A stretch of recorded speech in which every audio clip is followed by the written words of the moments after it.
November 1943, southern Italy. The morning fog clings to the hillside like wet canvas. A gunner crouches behind his anti-tank gun, breath visible in the cold air. His hands rest on the traversing wheel. Below him, the valley floor stretches flat and open. Olive groves, stone walls. A single dirt road cutting through the center.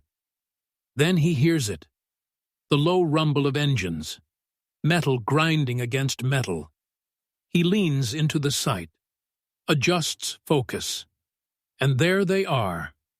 Panzers. 11 of them. Moving in column formation up the valley road. Turrets forward. Hatches buttoned. They think they own this ground. The gunner's loader taps his shoulder. Round loaded. Breech closed. He watches the lead tank grow larger in his reticle. The Panzer commander hasn't spotted them yet. The German crews are scanning the horizon, expecting threats from the flanks or straight ahead. Not from above. The gunner takes a slow breath. His finger moves to the trigger.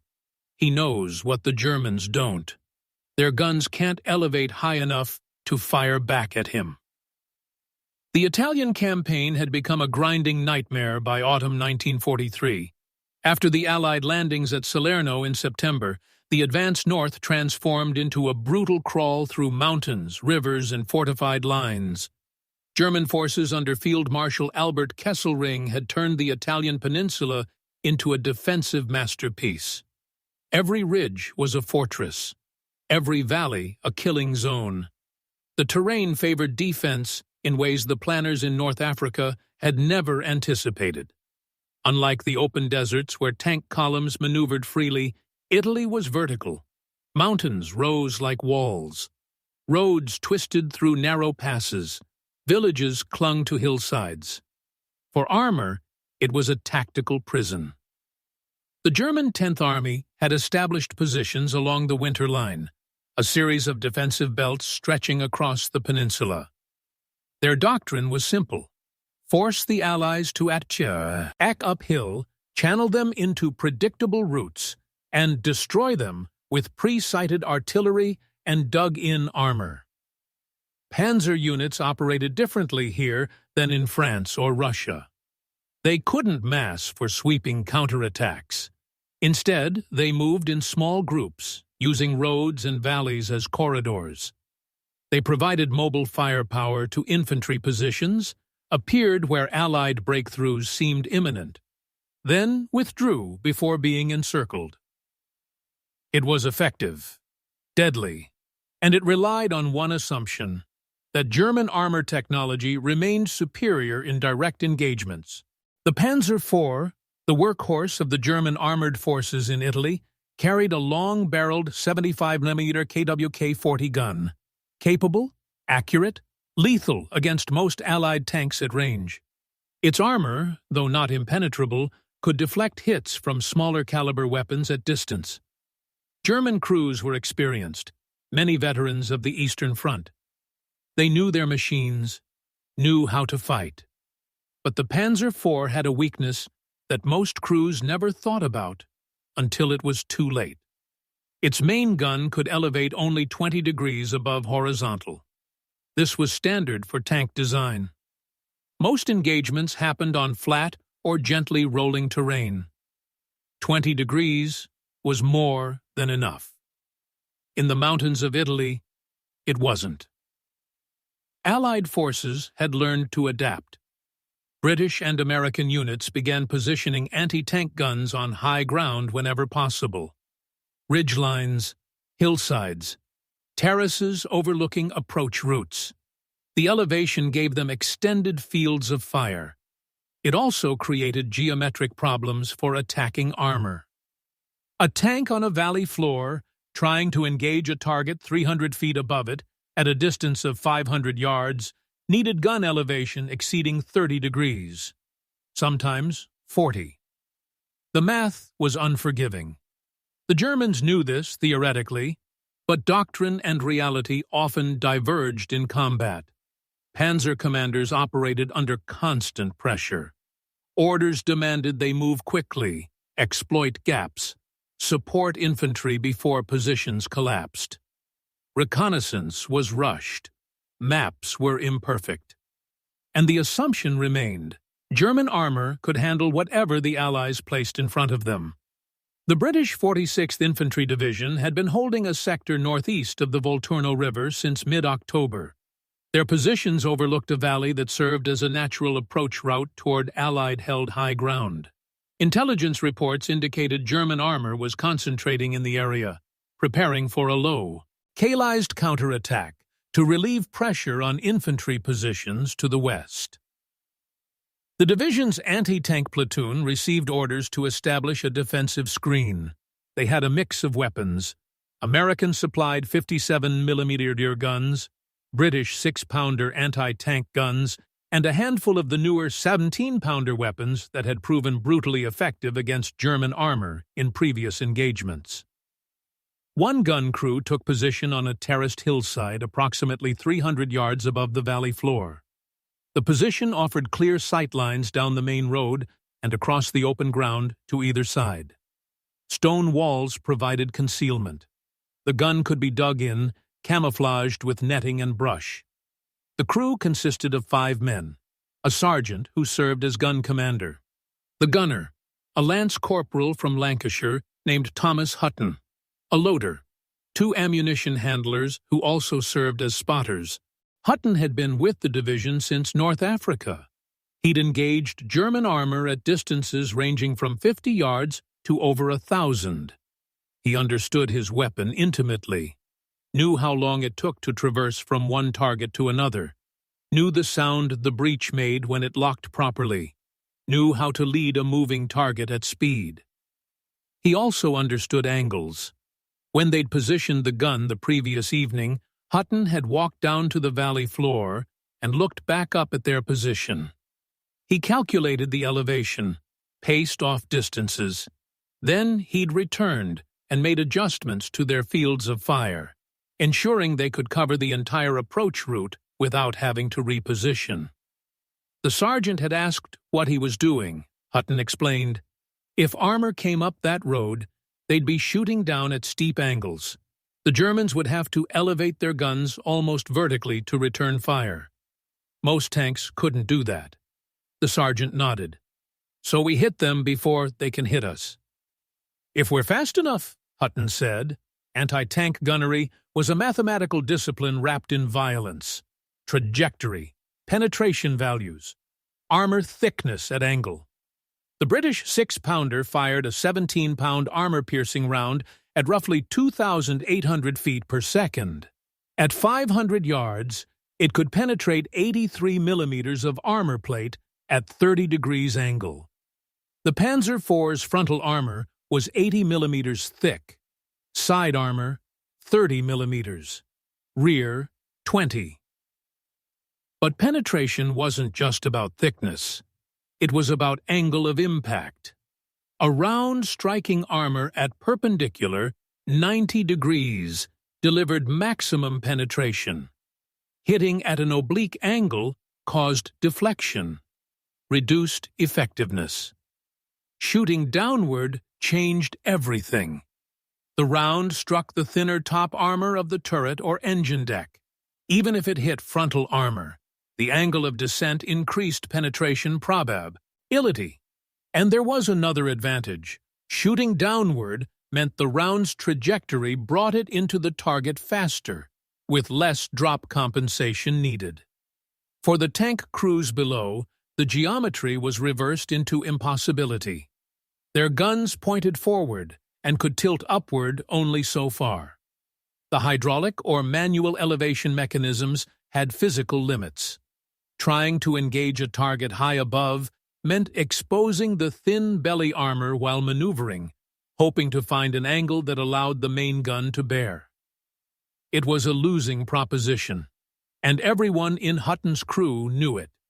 They'd registered their fields of fire during the night, marked reference points, a burned-out farmhouse at 600 yards, a stone wall junction at 400, a culvert where the road crossed a drainage ditch at 300.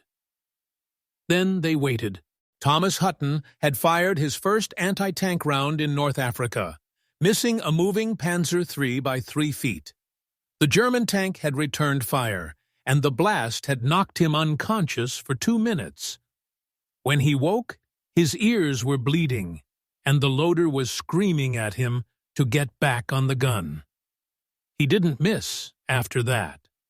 By Italy, he'd developed what the sergeant called tank sense, the ability to read how armor moved, how commanders thought, where they'd pause to scan, where they'd accelerate to cross danger areas. Sitting behind the sight that November morning, Hutton felt calm. Not confident. Calm. There was a difference. Confidence made you careless. Calm kept your hands steady. He watched the lead panzer approach the culvert. 400 yards. The tank slowed slightly, turret traversing left, then right. The commander was checking the flanks. Smart. But he wasn't checking up. Hutton centered the reticle on the turret's front slope. The angle was almost 45 degrees downward. He wouldn't even need to adjust for drop. Gravity was working with him. The loader whispered, "Ready." Hutton didn't answer. He exhaled slowly. Squeezed. The 6-pounder roared. The round covered 400 yards in less than half a second. It struck the Panzer's turret just below the cupola. The armor-piercing round punched through 80 millimeters of steel like it was tin. Inside the tank, the kinetic energy transformed into fragmentation. Metal shards ricocheted through the fighting compartment at supersonic speed. The commander died instantly. The gunner lost his arm. The driver, separated from the turret crew by a bulkhead, kept the engine running for another 5 seconds before he realized what had happened. Smoke poured from the turret hatches. The tank coasted forward, then stopped. Dead weight. From Hutton's position, the geometry was perfect. The downward angle meant his round struck the weakest armor zones, turret tops, engine decks, the thin plates covering ammunition storage. Every shot benefited from gravitational acceleration. Every impact hit at angles that maximized penetration. For the Germans, the math was inverted into futility. To return fire, a panzer commander had 2 options: reverse out of the kill zone while attempting to spot the gun's location, or advance closer to reduce the angle differential. Both options exposed the tank to additional fire, and even if they identified Hutton's position, their main guns physically could not elevate enough to engage. The Panzer IV's gun could tilt upward 20 degrees. Basic trigonometry showed that at 400 yards horizontal distance, 20 degrees of elevation allowed engagement of targets only 145 feet above the tank's position. Hutton's gun sat 300 feet higher. The Germans were blind, helpless, and they didn't realize it yet. Inside the 2nd Panzer, Oberleutnant Klaus Brenner watched the lead tank shudder to a halt. His radio crackled with confused transmissions. No response from the lead vehicle. No muzzle flash visible. No indication of where the shot had originated. His driver's voice came through the intercom. "Orders, Herr Oberleutnant?" Brenner scanned the ridgeline through his periscope. Trees, rocks, terraced fields. 100 places to hide an anti-tank gun. But he saw nothing. No movement. No smoke. The British were good at camouflage. He'd fought in Russia. Survived Kursk. He knew how quickly armor could die when positioned poorly. But retreating without locating the threat would be cowardice. His orders were to push through this valley and link up with infantry positions 3 kilometers north. "Forward," he said. "Close spacing." Prepare smoke. The column advanced. 11 tanks, now 10. Turrets traversing, searching for targets they couldn't see and couldn't reach. The loader's name was Private Dennis Carr. He was 19. His job was simple: extract spent casing, load new round, confirm breech closure, tap gunner's shoulder. Repeat. Simple didn't mean easy. Each round weighed 17 pounds. The brass casing was hot enough to blister skin. In combat, loaders developed burns across their forearms that never fully healed. Speed mattered more than caution. Carr had loaded 11 rounds in the first 4 minutes. His rhythm was mechanical. Grab round from ready rack, slide into breech, slam closed, tap shoulder, step back, wait for recoil, repeat. He didn't watch where the rounds went. That was Hutton's job. Carr's world consisted of 18 inches of space between the ammunition rack and the breech. Everything else was noise. The sergeant, meanwhile, served as spotter and fire director. He called out targets, adjusted priorities if multiple threats appeared, kept mental count of ammunition expenditure. His voice remained level, almost conversational, even as tanks exploded below. Third tank, reversing. He spotted us. Hutton shifted aim. The Panzer was backing up, turret rotating frantically. The commander had finally identified the gun's position, but his main gun still pointed uselessly at empty air, unable to tilt high enough. "Firing," Hutton said. The round hit the Panzer's glacis plate at a steep downward angle.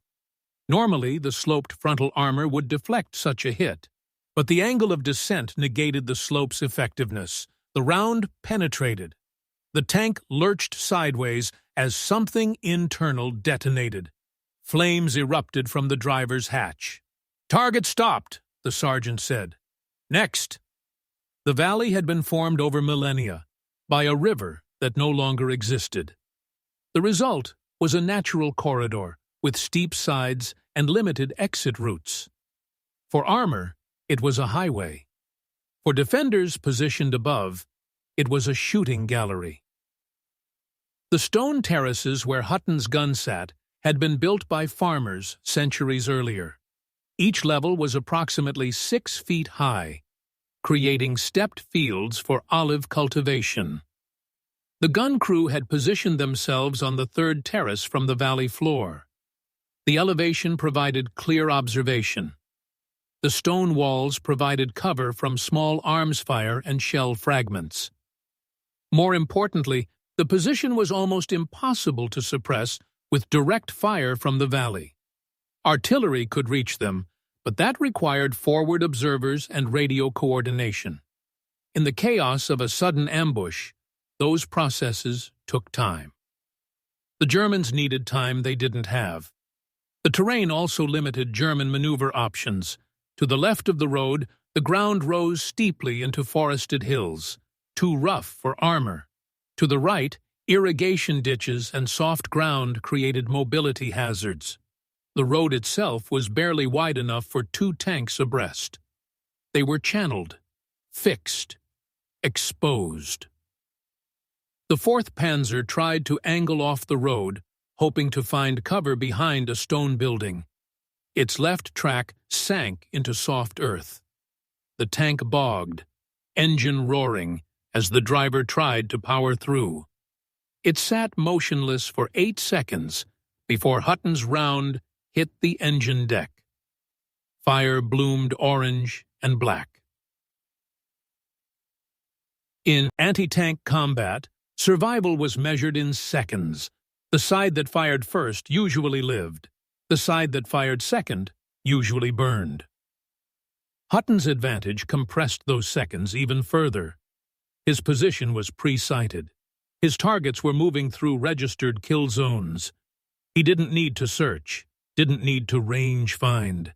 He simply shifted from one predetermined aim point to another. The Germans, by contrast, were reacting, trying to locate the gun through smoke and dust. trying to communicate under fire, trying to maneuver in a space that offered no maneuver room. By the time a panzer commander identified Hutton's position, called out coordinates to his gunner, and attempted to lay the main gun, Hutton had already fired his next round. The 5th tank died while its turret was still traversing. The 6th burned before its commander could issue a smoke order. The 7th tried to reverse at speed, throwing track in the process, rendering itself immobile. Time dilated differently for each crew. For Hutton, the engagement felt methodical, almost routine. Load, aim, fire. Confirm. Next target. For the Germans trapped below, time became elastic and incomprehensible. Seconds stretched into eternities of waiting for impact. Minutes collapsed into flashes of heat and concussion and screaming metal. The battlefield was only 400 yards long. The engagement lasted 7 minutes. By any measure, it was a brief action, tactically insignificant in the scope of the Italian campaign. But for the men inside those tanks, those 7 minutes contained entire lifetimes of terror. The 8th Panzer stopped moving altogether. Its commander had made the calculation.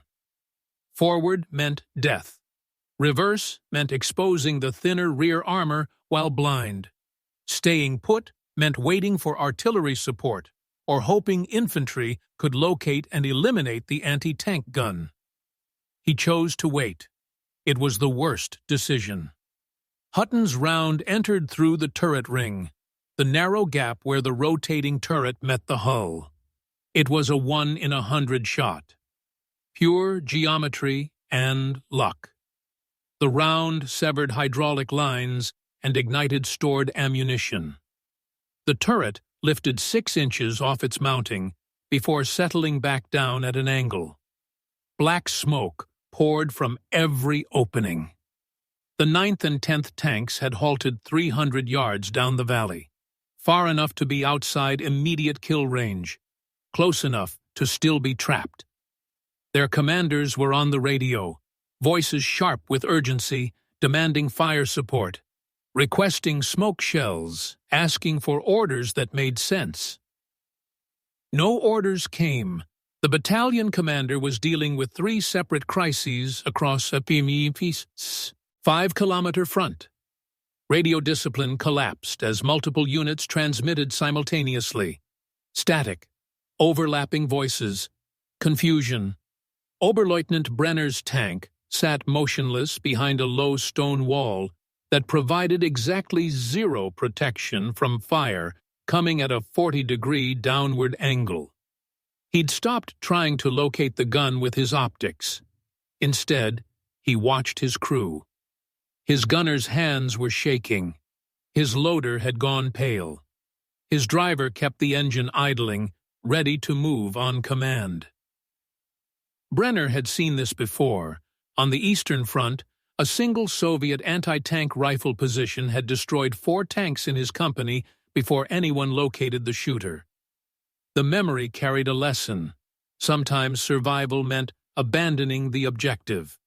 All units, he transmitted, deploy smoke and withdraw. Repeat, withdraw. 3 tanks immediately began reversing. White phosphorus grenades arced from turret hatches, creating walls of concealing smoke. Engines roared, tracks through dirt and gravel.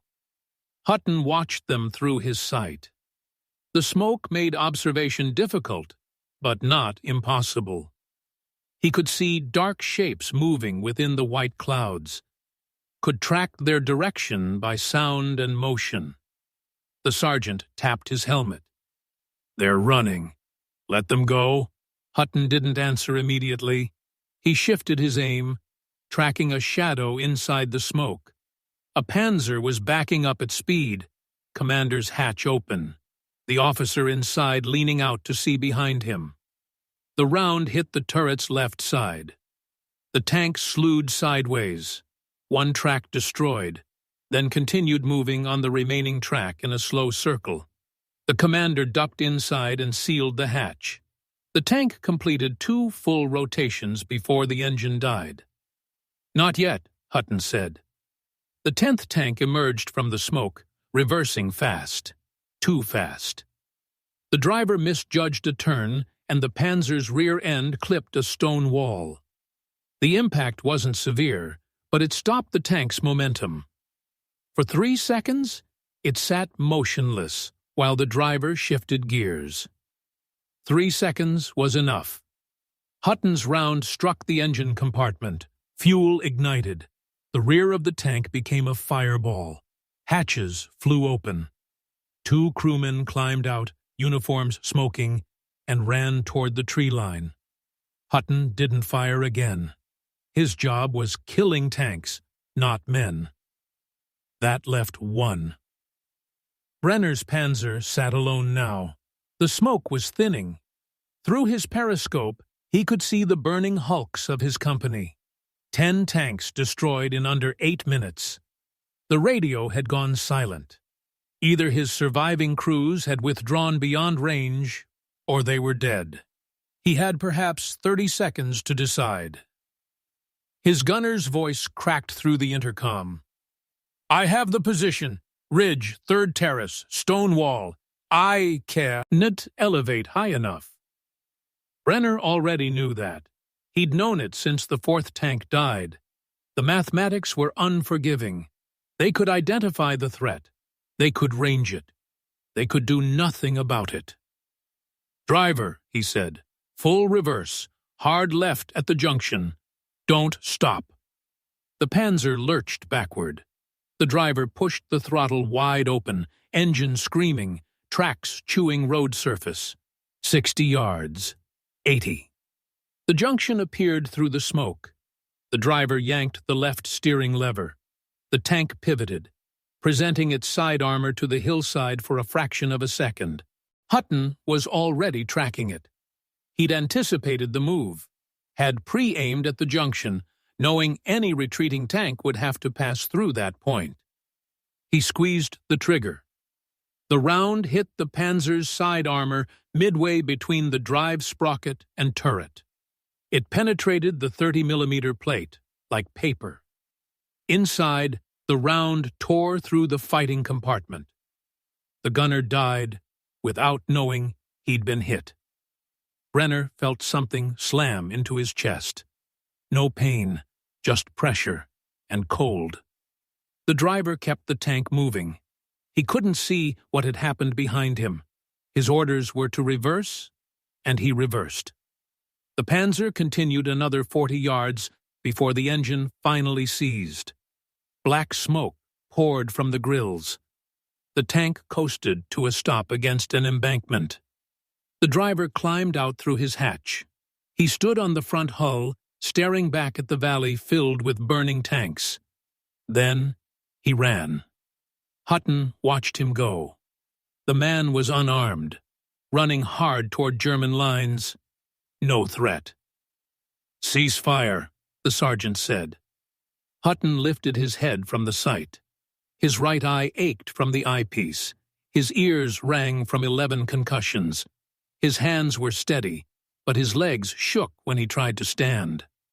Carr was sitting against the stone wall, hands on his knees, breathing hard. The ammunition handlers were staring down at the valley, silent. No one spoke for a long time. Below them, 11 Panzers burned. Some had their hatches blown open. Others sat sealed, smoke leaking from vision ports and gun mantlets. Small arms ammunition cooked off inside the hulls, creating irregular popping sounds. The fires would burn for hours. The engagement had lasted 9 minutes from first shot to last. Hutton had fired 15 rounds, 11 hits, 4 misses at moving targets through smoke, a 73% hit rate against armor at extended range with steep angle shots. To any standard, it was exceptional gunnery. By the standards of what it prevented, it was decisive. The German counterattack into this sector had depended on that armored column. Without it, the supporting infantry couldn't advance. Without the advance, the pressure on British positions to the west couldn't be relieved. The tactical situation had shifted in 9 minutes. Hutton sat down heavily. His hands were shaking now. The calm he'd felt during the engagement was draining away, replaced by something else. Not quite fear, not quite relief, something in between. The sergeant offered him a canteen. Hutton drank without tasting. His mind kept replaying the engagement. The first shot, the way the lead tank had just stopped. The panic in the German movements after the fourth kill. The way that last Panzer had tried so desperately to escape. He'd killed 11 tanks, probably killed or wounded 30 to 40 men, maybe more if ammunition explosions had killed entire crews. He felt nothing about that. Not pride, not guilt, just exhaustion. "Battalion's on the line," one of the ammunition handlers said, holding out a field telephone receiver. "They want confirmation. They're asking if we really got 11. The sergeant took the phone, spoke briefly, listened, then handed it to Hutton. "They want to hear it from you." Hutton took the receiver. His voice was hoarse. "Lance Corporal Hutton. Confirmed 11 enemy tanks destroyed.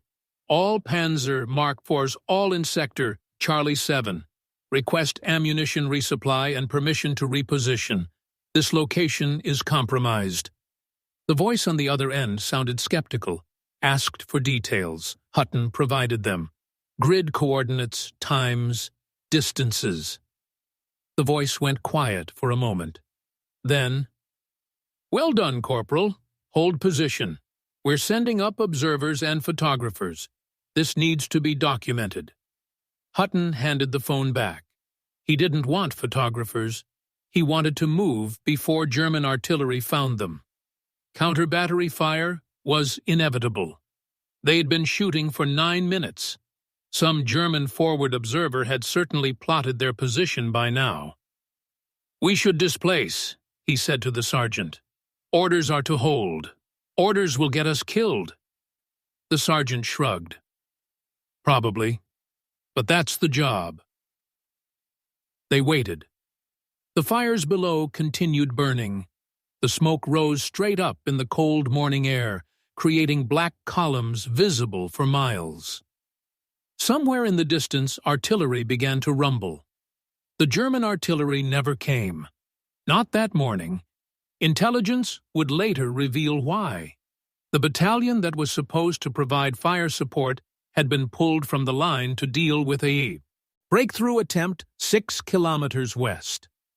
The forward observers, who might have directed counter-battery fire, were dead or displaced. The confusion created by losing 11 tanks simultaneously had cascaded through the German command structure, paralyzing response for critical hours. By noon, British engineers had reached the valley floor. They moved carefully between the wrecks, checking for survivors and documenting the carnage. What they found confirmed Hutton's accuracy. Every Panzer showed penetrating hits from above. Turret tops, engine decks. One tank had been hit through the commander's cupola, the round traveling downward through the entire crew compartment. The engineers counted bodies, 28 dead, 14 wounded, most with severe burns. 3 men captured unhurt, including the driver who'd run from the last tank. The prisoners were in shock, unable to comprehend how an entire armored column had been annihilated without ever engaging the enemy. A captain from Division Intelligence interviewed Hutton that afternoon.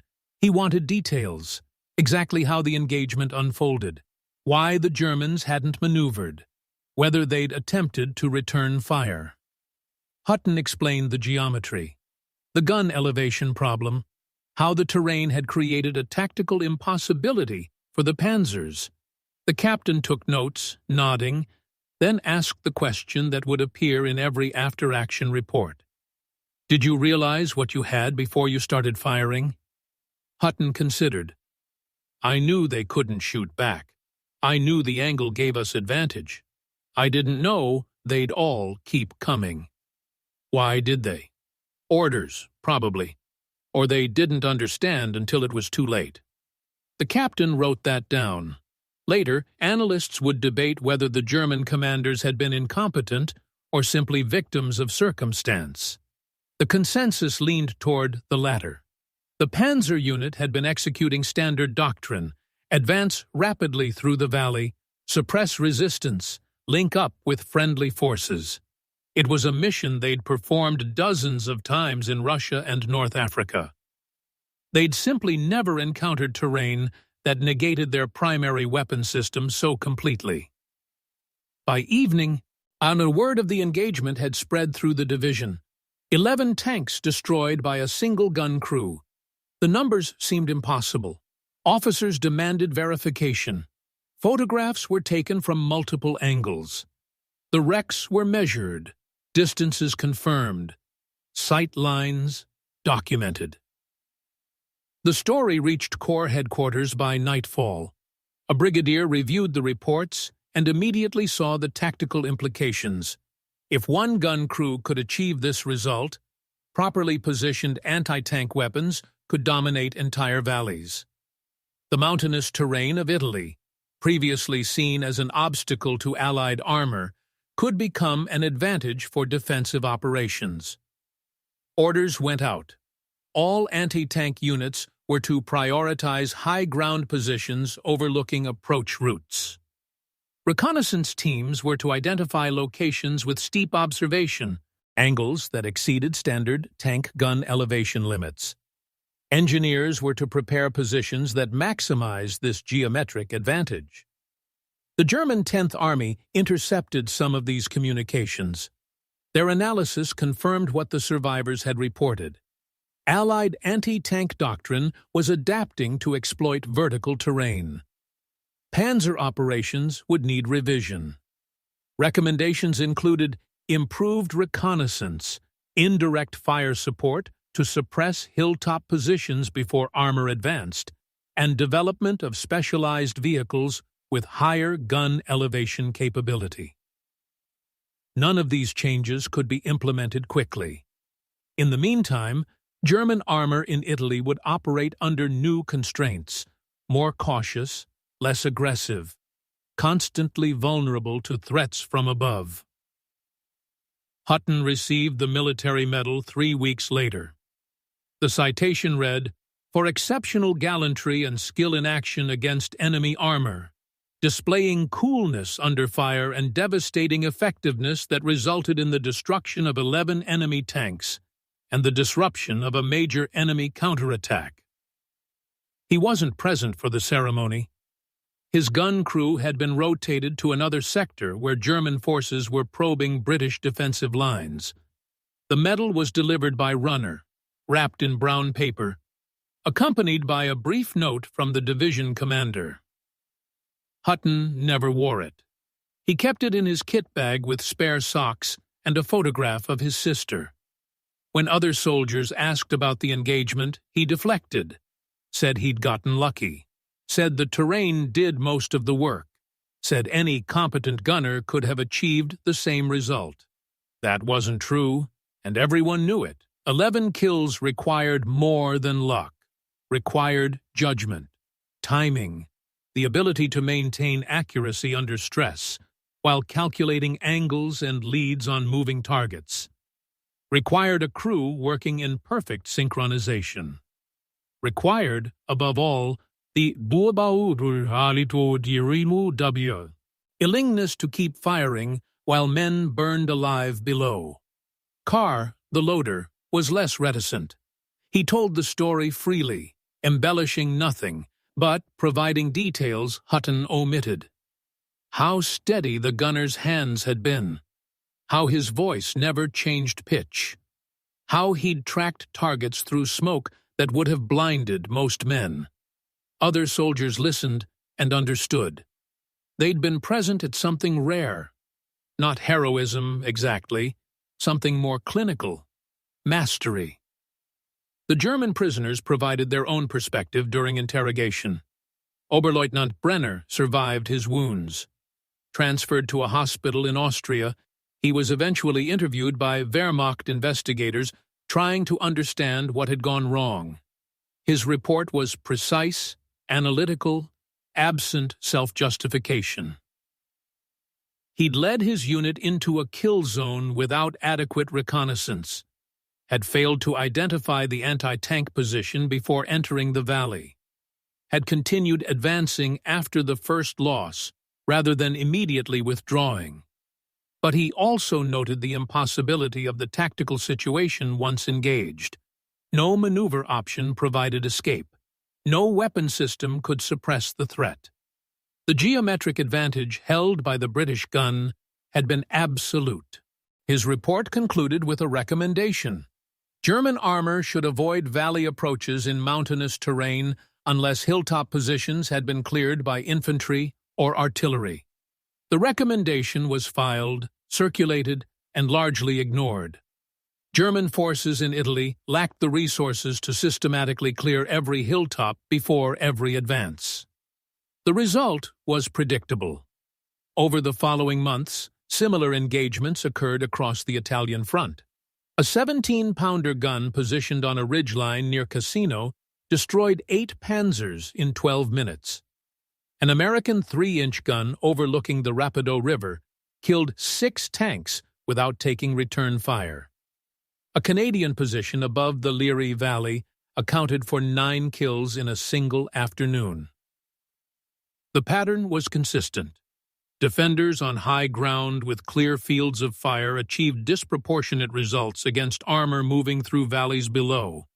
The Germans adapted slowly, reluctantly, each lesson paid for in burned tanks and dead crews.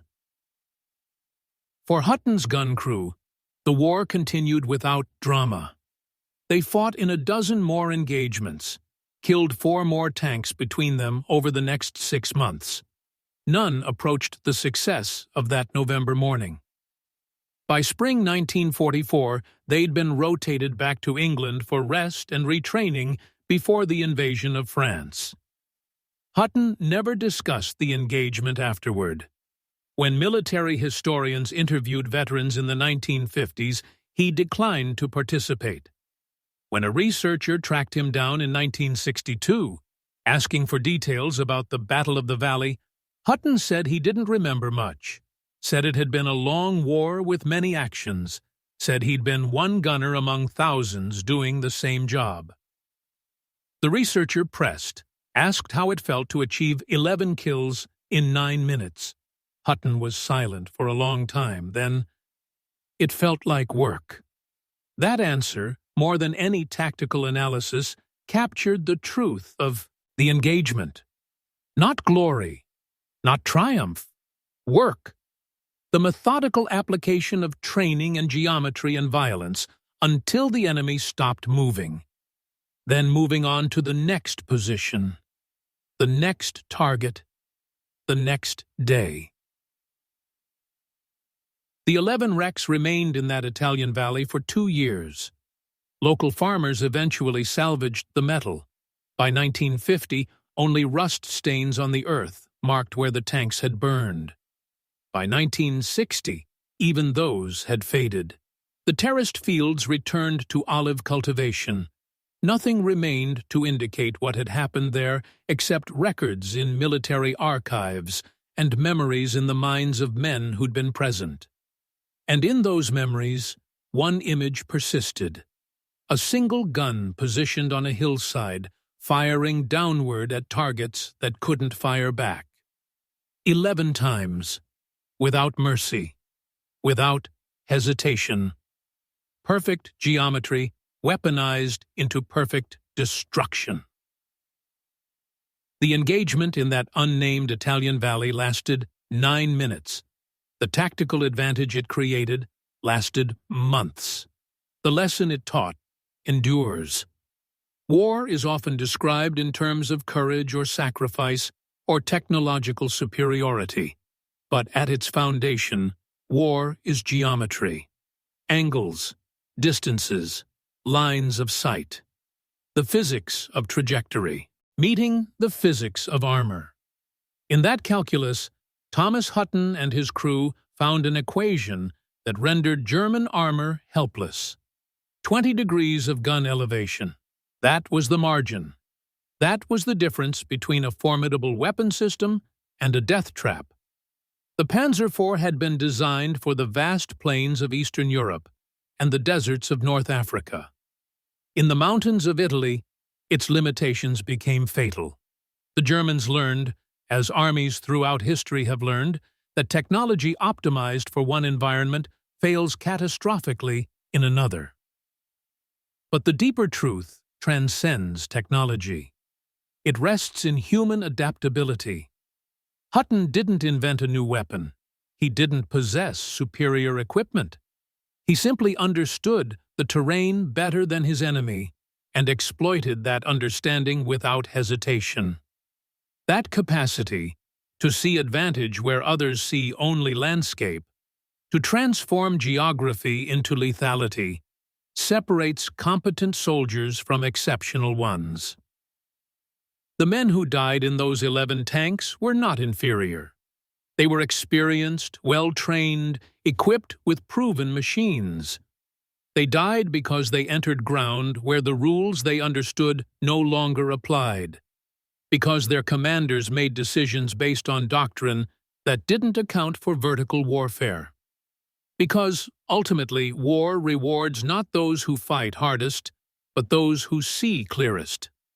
60 feet of elevation. That was all it took to shift the balance from mutual threat to one-sided slaughter. The difference between survival and annihilation measured not in miles or hours, but in the angle of a gun barrel that couldn't tilt high enough to matter.